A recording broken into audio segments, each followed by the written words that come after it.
Jesús llega a Jerusalén. Así titulamos esta parte del Evangelio de Marcos, capítulo 11, que comenzamos hoy.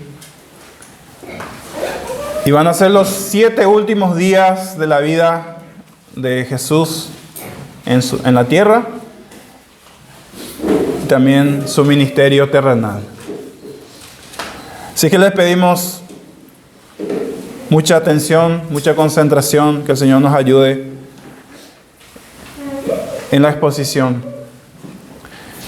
Vamos a abrir entonces ahí en Marcos 11, 1 al 11, y vamos a ir viendo cómo lo solemos hacer, versículo por versículo, que ustedes vayan leyendo también. Hermanos, cada semana que me siento a preparar el mensaje, mi deseo y mi anhelo, mi oración, es que los que van a estar este domingo puedan ser impactados, puedan ser desafiados, puedan ser instruidos, edificados. Es un trabajo arduo que me toca cada semana. Así es que espero que el Señor se glorifique hoy. El domingo pasado vimos que Jesús estaba en Jericó, unos 30 kilómetros antes de Jerusalén. Y quiero que hagan ese ejercicio de mentalizarnos, de visualizar esta escena también. Allí él se encuentra con un ciego llamado Bartimeo, a quien no solamente sanó de su ceguera física ese día, sino también lo sanó de su ceguera espiritual. Hay 2 tipos de ceguera: ceguera física y ceguera espiritual. Bartimeo fue sano y salvo al mismo tiempo ese día. Dice el verso 52, ahí de capítulo 10, 52. Y Jesús le dijo: vete, tu fe te ha salvado. Y enseguida recobró la vista. Y seguía a Jesús por el camino. Una consecuencia natural de aquel que realmente se ha convertido al Señor. Y seguía a Jesús en el camino. Ahora llegamos al capítulo 11, hermanos. Vemos que Jesús va a cruzar una línea donde no hay vuelta atrás. Durante 3 años el Señor había predicado la palabra y había estado haciendo milagros extraordinarios en todo Israel, y ahora estaba ante el principio del fin de su vida y ministerio terrenal. Ese famoso Domingo de Ramos provocaría una reacción en cadena que terminaría en su crucifixión durante la Pascua judía. Hermanos, ese día de Domingo de Ramos, a diferencia de los reyes terrenales que entraban en la ciudad en caballos o corceles extraordinarios, rodeado de su ejército, aclamado por su pueblo, este rey rompe con toda la lógica humana y entra sobre un pequeño burrito, sobre un asno, rodeado de sus discípulos y una multitud que le aclamaba sin tener un entendimiento claro de qué tipo de rey era este. Y de ahí la decepción que muchos van a tener más adelante por Jesús. Ellos lo aclamaban, pero en realidad ellos no sabían qué tipo de rey este era. Cuando se dieron cuenta, tuvieron grande decepción. Cristo entró en Jerusalén para ser entregado a los romanos, como él mismo había dicho, por los líderes religiosos de su nación, y ser condenado a muerte. Él moriría el mismo día, hermanos, que los judíos sacrificaban miles de corderos conforme a la ley de Moisés. En la Pascua se sacrificaba miles y miles de corderos. Él moriría el mismo día. Él venía a sustituir de una vez y para siempre esos sacrificios que no podían quitar el pecado. Miles y miles de años Israel practicaba el sacrificio de corderos, que era una sombra de lo que el Mesías iba a venir a cumplir, iba a venir a hacer. Jesús era el verdadero Cordero Pascual, Y eso era lo que muchos no estaban entendiendo. Hermanos, la muerte y resurrección de Cristo es el punto central de la Escritura. Si ustedes quieren resumir la Biblia, este es el resumen: muerte, resurrección de Cristo. Ese es el punto central de la Escritura y de la historia humana. Cristo es esa línea divisoria que separa entre los que se salvan y entre los que se pierden. Cristo es la línea divisoria entre el cielo y el infierno. Cristo vino a partir en dos la historia de la humanidad. Es por eso que los evangelistas le dan mucha importancia a los últimos 7 días de la vida de Jesús en Jerusalén. Y si sumamos los 4 capítulos, Mateo, Marcos, Lucas, Juan, sumamos todos los capítulos, dan 89 capítulos total, de los cuales 30 capítulos son dedicados con lujo de detalle para relatar lo que pasó esos últimos 7 días de la vida de Jesús.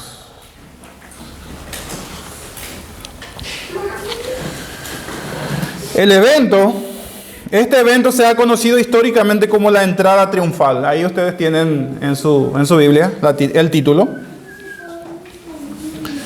Pero tal vez no es el título más ideal. John MacArthur tituló un sermón de este capítulo como la falsa coronación del verdadero rey.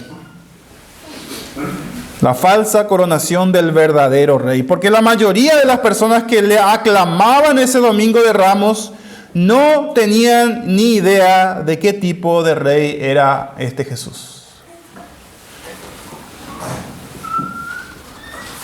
Aún sus discípulos no entendieron muchas cosas hasta después de su resurrección. Entonces, ¿cómo podíamos esperar que la multitud entendiera? Este es un pasaje muy sensible y emotivo por todo lo que Jesús va a sufrir. Y espero que el Señor use esta exposición para que también nosotros podamos aclamar a Jesús como Rey, pero teniendo una plena conciencia de lo que eso implica. Se puede decir que Cristo es el Señor sin que sea tu Señor. Se puede cantar que Cristo es el Rey sin que Cristo sea el Rey de tu vida. Igual que estas personas. Aclamaban, gritaban. En esta mañana dividiremos esta exposición en 3 partes. Y el primer punto es la soberanía del Rey. La soberanía del Rey. Versículo 1 al 3. Cuando se acercaban a Jerusalén, junto a Betfagé y a Betania, frente al monte de los olivos, Jesús envió a 2 de sus discípulos y les dijo: id a la aldea que está enfrente de vosotros, y luego que entréis en ella hallaréis un pollino atado, un burrito, en el cual ningún hombre ha montado. Desátenlo y tráiganmelo. Y si alguien os dijere: ¿por qué hacéis esto?, decid: el Señor lo necesita y que luego lo devolverá. Una extraña petición, ¿no? Cuando ocurrió esta extraordinaria petición, ellos estaban todavía más o menos a 3 kilómetros de la entrada de Jerusalén. Antes de llegar a Jerusalén, Jesús le pide a 2 de sus discípulos que fueran a la aldea del frente a buscar un pollino, un asno. Pollino se le dice a un burrito joven que todavía nadie le ha montado. Por eso le dicen pollino. Y Jesús le dice que lo van a encontrar exactamente a la entrada de la aldea.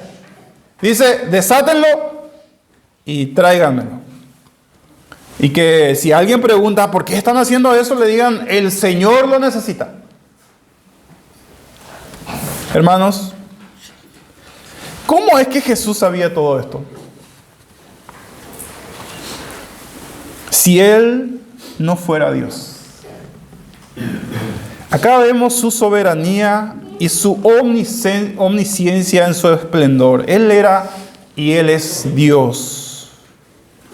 Muchas sectas cristianas, entre comillas, dicen que Jesús no es Dios, que Jesús es un profeta más, que no es hijo de Dios.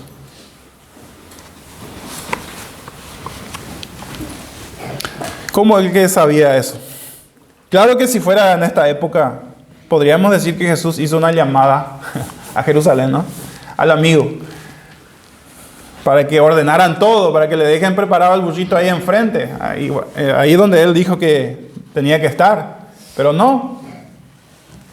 Si no saben, los teléfonos todavía no habían sido inventados en esa época.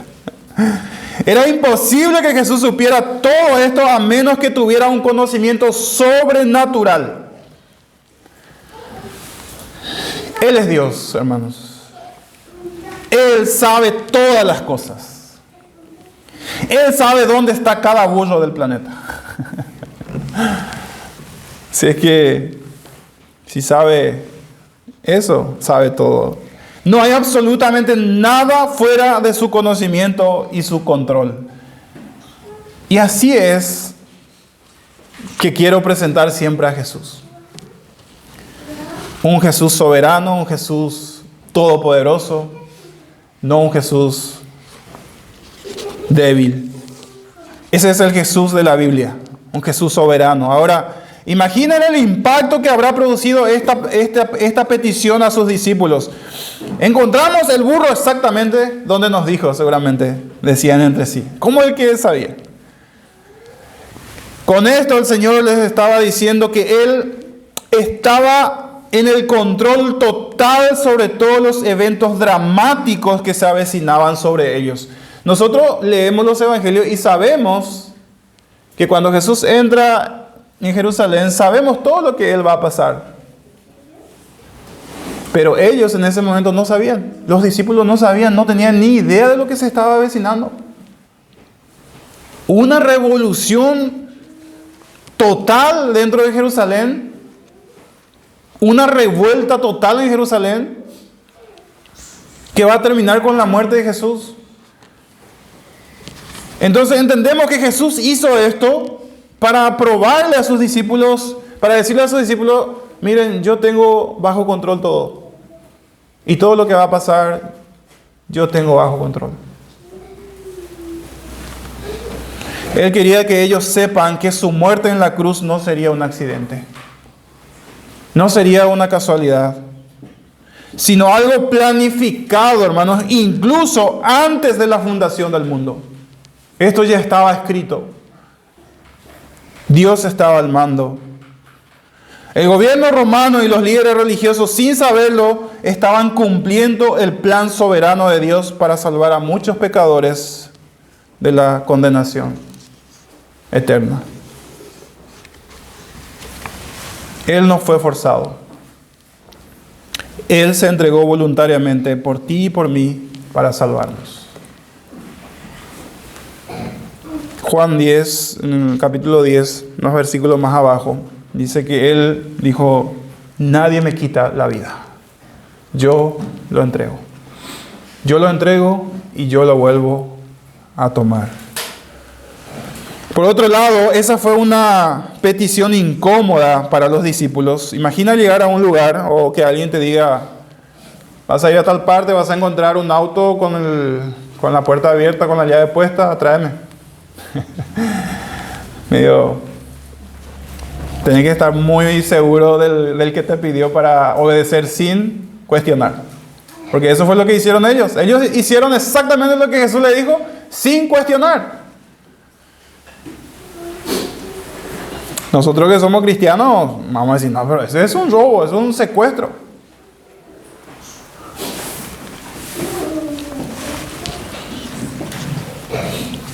Era de elogiar la confianza de estos dos. No sabemos quiénes eran. Tal vez uno de ellos era Pedro. Porque ellos obedecieron sin cuestionar. Deberían simplemente obedecer a su Señor. Hermanos, como dijo un famoso pastor, le voy a decir algo muy profundo. El Señor es el Señor. No es un Señor más. No es un Señor de muchos, es el Señor, el único. Digo esto porque a veces usamos palabras tan a la ligera. Decimos, Dios te bendiga. Decimos, gloria a Dios. A veces decimos, el Señor es soberano, pero no estamos entendiendo realmente lo que significa, lo que implica, lo que estamos diciendo.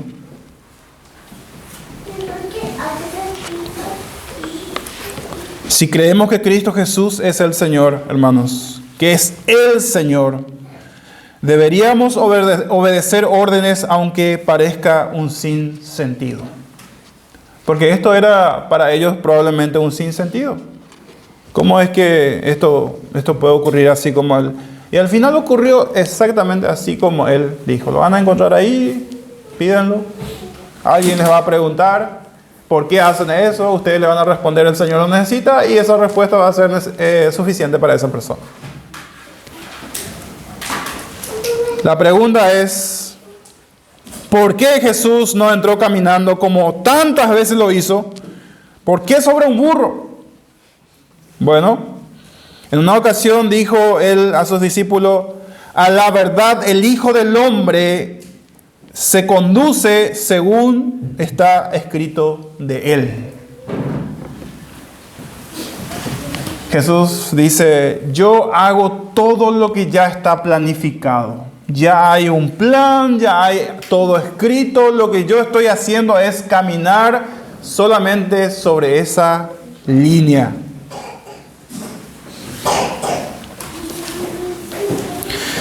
La hoja de ruta sobre la vida de Jesús ya había sido determinado por el Padre. Él tenía que entrar sobre un burro, porque así había sido determinado por una profecía que se encuentra en el libro de Zacarías 9:9. ¿Ven? Él simplemente estaba cumpliendo una profecía, porque podía haber entrado caminando a Jerusalén. Zacarías 9:9 dice, alégrate mucho, hija de Sión.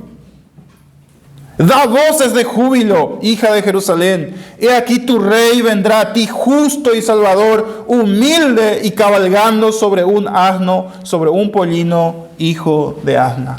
500 años antes se había profetizado esto. Y ocurrió tal cual se profetizó. Para que no haya la menor duda de que Él era el Mesías. Jesús no podía entrar a Jerusalén sobre un caballo, sobre un corcel, porque Él no venía como un conquistador político, sino como un humilde siervo. Si Él entraba sobre un corcel, sobre un caballo, Él podría dar el mensaje de que viene en son de guerra. Pero Él no venía todavía en son de guerra, en son de conquistador, sino de un siervo que iba a entregar su vida por muchos. Pero no te confundas. Espera un poco. Porque en Apocalipsis 19 dice que en su segunda venida Él ya no vuelve sobre un burro. Ahora sí, Él vuelve sobre un caballo blanco. Ahí sí. ¿Para qué? Viene para aplastar toda rebelión y poner a sus enemigos de rodillas. Y yo te pregunto, y me preguntaba a mí mismo, ¿de qué lado prefieres estar aquel día? ¿A su lado o en contra de Él? Ese domingo de Ramos, Él no entró a Jerusalén a subir en un trono, sino a subirse en una cruz para redimir a muchos. Siendo el dueño absoluto de todo el universo, no tenía, Él dijo, no tengo para recostar mi cabeza. Ni siquiera, yo no poseo nada en este mundo. Imagínense, cruzó varias veces el mar con una barca prestada, cabalgó en un asno prestado, fue crucificado en una cruz que no le pertenecía. Era de Barrabás. Barrabás tenía que estar ahí. Le sepultaron en una tumba vacía, prestada. Él era el rey soberano que se despojó de todo para venir a salvarnos. Versículos 4 al 6, seguimos leyendo ahí. Fueron y hallaron al pollino atado fuera a la puerta, así como les dijo, en el recodo del camino, y le desataron, y uno de los que estaban allí le dijeron: ¿qué hacéis desatando el pollino? Ellos entonces le dijeron lo que Jesús le dijo que dijeran, y los dejaron. Era como si el dueño del asno hubiera recibido una orden específica de dejar el burro atado hacia afuera de la puerta. Y ¿saben por qué es interesante el dato? Porque es raro el dato, porque en aquella época ningún animal era atado hacia afuera de la puerta, sino hacia adentro de la puerta. Era algo raro.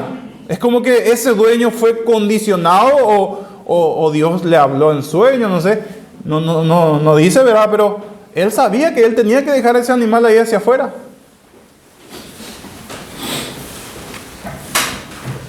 Ahora imaginen a Jesús rodeado de sus discípulos y miles de personas, y con él su soberanía. Y él con su soberanía iba moviendo los hilos de la historia para que todo ocurriera exactamente como tenía que ocurrir. Hermanos, y esto a nosotros nos tiene que llenar de confianza. Nos tiene que llenar de seguridad, nos tiene que llenar de gozo. Porque muy a menudo, hermanos, pasan cosas en nuestras vidas y nos desesperamos. Porque nosotros pues tenemos esa ilusión de control. Nosotros pensamos que nosotros tenemos control sobre las cosas. Y no es así. El que tiene control sobre las cosas es Dios. Y lo estamos viendo acá. Vemos el descalabro moral y espiritual del mundo. Vemos las guerras y nos sentimos impacientes. Y nos desanimamos. Un famoso ateo una vez dijo: si Dios está en el control de este mundo, está haciendo un pésimo trabajo. Es que eso es lo que parece, ¿no? Es que eso es lo que parece. Si Dios está en el control. Pero los cristianos sabemos que no es así. Los cristianos sabemos que tenemos un Dios que todo ocurre bajo su atenta mirada y control. Todo lo que ocurre. En Mateo 6, en la bienaventuranza, en esa parte del Sermón del Monte, él dice que no cae un pajarito si no es la voluntad de Dios. Que tiene contado tus cabellos. Así es que todo absolutamente está bajo su control. Esto nos lleva al segundo punto que titulé la aclamación del rey. Versículo 8, 7 en adelante. Y trajeron el pollino a Jesús y echaron sobre él sus mantos y se sentó sobre él. También muchos tendían sus mantos por el camino y otros cortaban ramas de los árboles y le tendían por el camino. Y los que iban delante y los que iban detrás daban voces diciendo: Hosana, bendito el que viene en el nombre del Señor. Bendito el reino de nuestro padre David que viene. Hosana en las alturas. Esto habrá sido un griterío infernal en Jerusalén.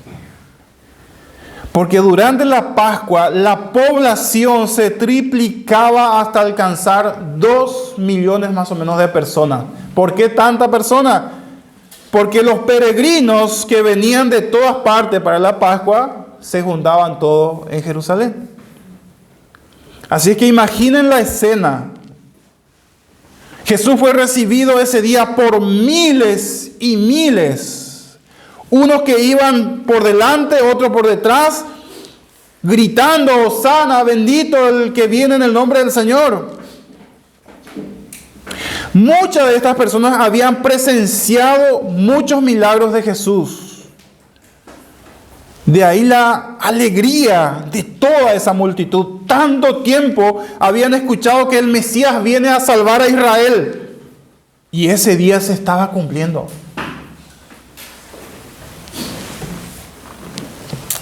Se estaba cumpliendo la profecía de Zacarías 9:9, que muchos judíos conocían de memoria. Esta palabra Hosana, Hosana, que gritaba la multitud, significa sálvanos ahora. Y es parte de una oración del Salmo 118:25, si lo quieren corroborar, que dice: te rogamos, oh Señor, sálvanos ahora. Esto era un cántico famoso que se cantaba en la Pascua. Recordemos que en estos momentos esta gente no tenía duda de que Jesús era el Mesías prometido del Antiguo Testamento. Ellos en ese momento, por eso quiero que se ubiquen en el tiempo y el espacio, en ese momento ellos no tenían duda que Jesús era el Mesías del Antiguo Testamento.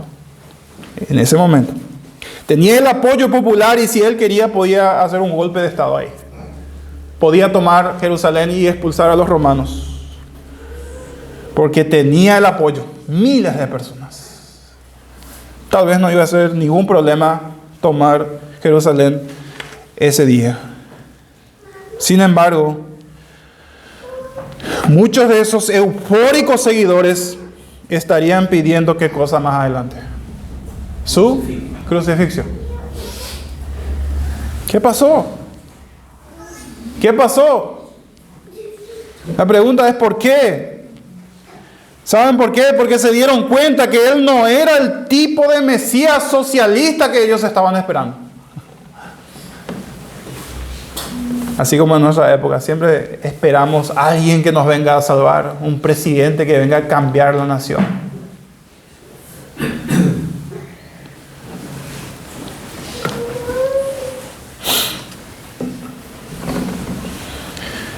Ellos querían un líder político que venga a aplastar a los romanos, a expulsar a los romanos. Querían un rey que devolviera a Israel el esplendor que tenía en los tiempos de David y Salomón. Pero él vino a morir en manos de los mismos romanos que la multitud quería que Jesús expulsara de Jerusalén. ¡Qué decepción! ¡Qué decepción! Ahora que lo maten, ya que no nos sirve para nuestros propósitos, que lo maten. Crucifícanle.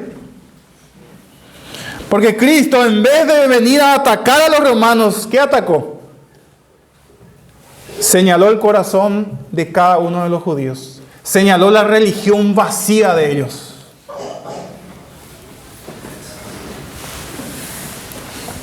Esta gente no estaba preparada para recibir a un Salvador que muere en debilidad. El hecho de que Él haya entrado sobre un burrito, ellos tenían que haber ya interpretado que Jesús no vino a hacer la guerra con Roma. No estaban preparados para un Mesías que expusiera el pecado de sus corazones. Y hermanos, esto ha ocurrido en toda la historia. A la gente le gusta un Dios hecho a su propia imagen. De hecho, si nosotros no aprendemos a través de la Escritura quién es Dios, nosotros podemos caer en el mismo error. Aclamar a un Jesús que no existe. Un Jesús antibíblico. La gente le gusta un Dios hecho a su propia imagen, un Mesías que puede hacer nuestra voluntad, uno que nos puede alimentar con 5 panes y 2 peces. Este es el Mesías que nosotros queríamos. Pero en vez de eso viene a entregarse a nuestros enemigos y dice que va a morir. Que ellos no querían un Mesías que les confronte en sus pecados. Como muchos hoy No quieren iglesias donde en el púlpito se señale pecados.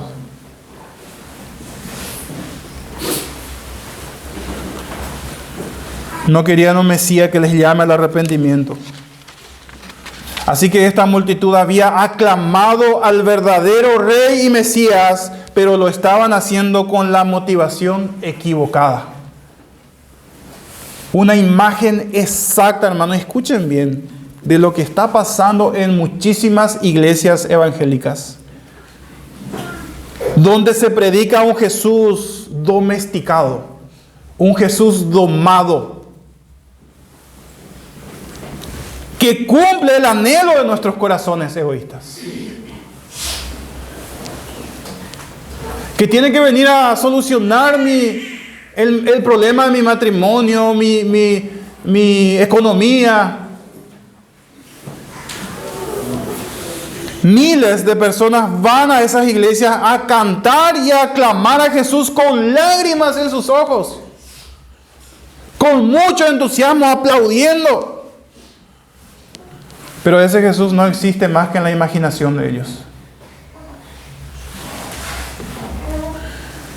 ¿Han visto ustedes esas mega iglesias donde aparentemente la gente está eufórica cantándole a Jesús, aplaudiendo, gritando? Yo te aseguro que la mayoría de esas personas se han hecho una imagen equivocada de Jesús. Y no es el Jesús de la Biblia al que están. Porque si ese Jesús comienza a confrontarle con la vida de ellos, van a decir, este Jesús no es al que yo le estoy aplaudiendo. Hermanos y amigos que nos visitan, Cristo no es esa clase de rey al que puedo manipular a mi antojo, al que le puedo faltar al respeto,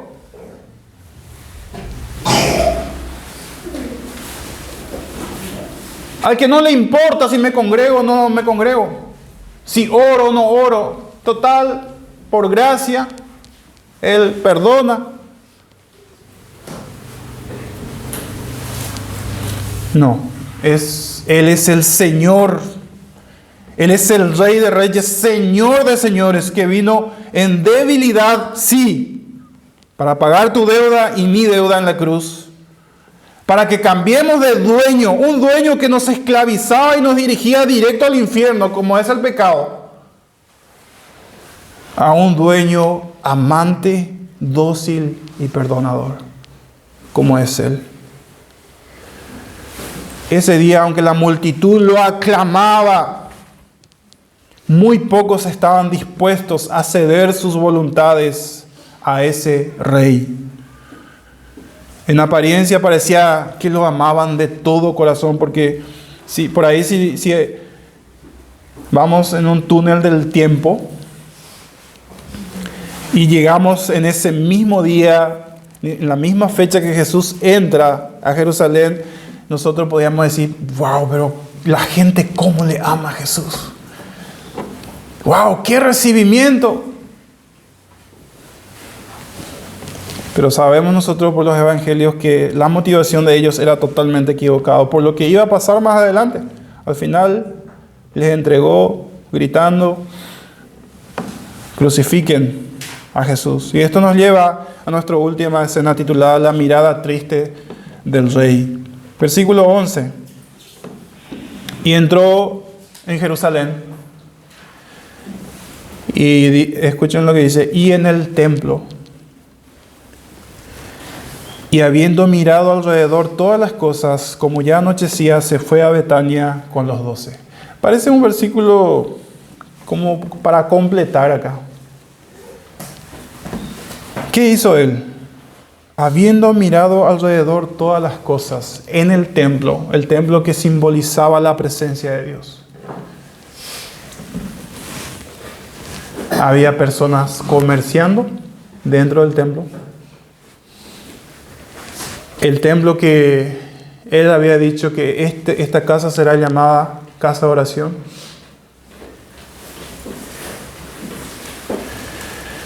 Marcos no nos dice ¿Qué pasaba por la mente de Jesús al mirar todas las cosas en el templo? Pero Lucas 19:41 dice, el relato paralelo que Lucas hace, ese es la riqueza de los evangelios. Lo que un autor no registró, el otro registró. Lucas registra en el versículo 41, capítulo 19, al acercarse a Jerusalén, dice, lloró sobre ella. Lloró sobre ella diciendo, oh, si tú también conocieras a lo menos en este día lo que es para tu paz. En otra traducción dice que Cristo comenzó a sollozar de forma audible. Y yo creo que le habrá confundido a muchos esa actitud de Cristo, porque habrán dicho ellos, nosotros lo recibimos como rey, pero Él está triste, Él está llorando.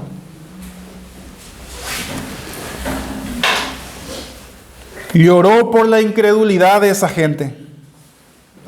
Lloró por la religión vacía de ellos y lloró por la consecuencia que vendría sobre Jerusalén por ese rechazo. Él ya veía todo lo que iba a pasar por causa del rechazo. Y según la historia, y esto es totalmente verificable, 40 años después, el emperador Tito Vespasiano, un sanguinario general, sitió Jerusalén, rodeó Jerusalén, justo en la Pascua.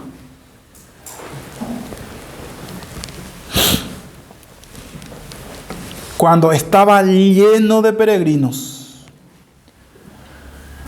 más o menos 2 millones de personas, nadie podía entrar, nadie podía salir, entraron y destruyeron el templo, así como Jesús mismo dijo, no dejaron piedra sobre piedra, y ese día murió más de 1 millón de judíos en Jerusalén.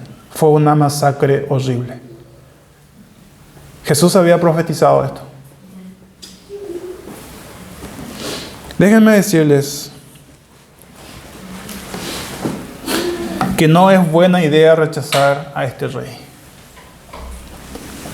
No es buena idea tomarlo a la ligera. No es buena idea no tomarlo en serio. Rechazar al Salvador trae una vida miserable y sin propósito. En esta tierra y en la eternidad, y una eternidad en el infierno, separado de todo lo que es la gracia de Dios. Que el Señor nos ayude y se compadezca de nosotros. Y si nosotros aclamamos a Jesús como Rey, sepamos lo que implica eso. Si yo digo que Jesús es mi Señor, significa que yo soy propiedad de Él y que Él dispone sobre mí y sobre mis cosas. Y si yo digo que Él es Rey, yo estoy diciendo que Él reina sobre mí. Y si no tenemos esa comprensión de lo que estamos diciendo, entonces estamos en la misma condición de estas personas que aclamaban a Jesús sin tener una conciencia plena de lo que significa eso. Vamos a ponernos en pie y vamos a hacer una oración final.